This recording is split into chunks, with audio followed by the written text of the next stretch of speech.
You may have heard that we're going to be doing a course on humility, and it's such an important topic, and I don't think there's ever been a course which has gone so deeply into this topic, especially in terms of exercises and self-reflection.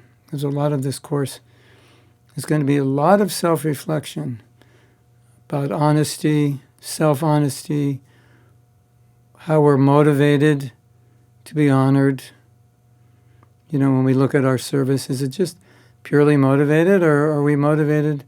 Is there something in there that says, well, I hope people recognize me and appreciate me for this? Is that why we're doing it? Because bhakti is supposed to be unmotivated, which means motivated only by the desire to please Krishna. So, and self-honesty is a whole other topic. Because self-honesty means, are we honest enough to recognize our own motives?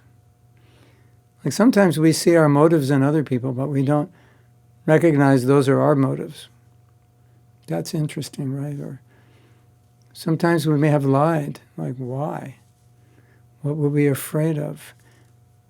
Sometimes we do something to get a particular person to acknowledge us. Why do we need that? These are the kind of things we're going to be looking at. So it's not just philosophy. It's much more than that. It's being able to look at humility in a very broad perspective, and also from a practical point of view, like how do we manifest it in our life in terms of apology, forgiving, cooperation, letting maybe someone younger do something, some service we may want to do. There's so many ways it manifests.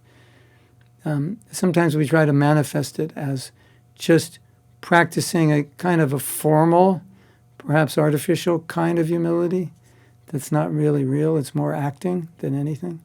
So we're going to look at all these things. It's going to be amazing. I want to invite you to come. I think you'll really benefit from it. Hare Krishna.